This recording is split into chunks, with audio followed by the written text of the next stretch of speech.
السلام علیکم ورحمت الله وبرکاته. طلحه کلیک چینل کې درته هرکلی ویم. امید لرم چې روغ جوړ خوشاله به یې د ژوند په مزو کې به یې. عزتمندو نن یو افسوسناک خبر مخې ته راغلی دی. په پنډۍ کې یو غریب مزدور خپل مالک ډیر په بې دردۍ سره قتل کړی دی. ډیر زیات غټ ظلم یې ورسره کړی دی. اخر دا یې ولې مړ کړو؟ د داسې څه کار کړی چې دا یې په دومره غټ ظلم مړ کړو؟ دا ټول معلومات تاسو له مونږه په دې ویډیو کی درکو.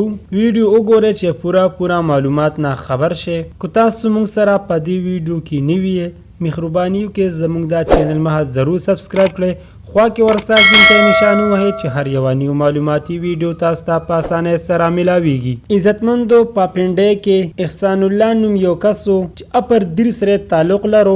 ډیره زیاته غریبي یې وه. خپله مزدوري به یې پنډۍ کې کوله. 3 میاشتې کور ته واپس راتلو. خپل بچي او کور ورته ډیر یاد شوی و.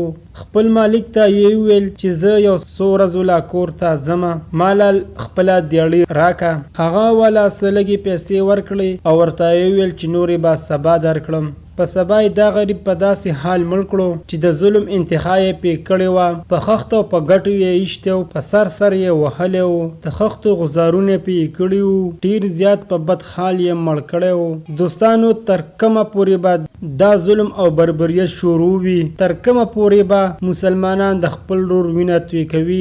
ډېر زیاته د افسوس او د غم خبره ده. خپل مسلمان ورور رالګي شي او بل مسلمان ورور وجني.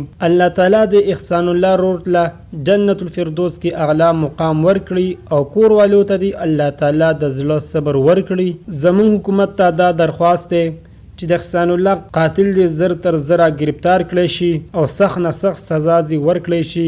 آینده بل کس دا کار نه کوي. دوستانو دا وه زمونږ د دې وخت نیو معلوماتي ویډیو.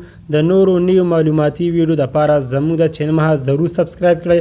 خوا کې ورسره ګنټۍ نشان ووهئ چې هر یوه نیو معلوماتي ویډیو تاسو ته په اسانۍ سره میلاویږي. والسلام.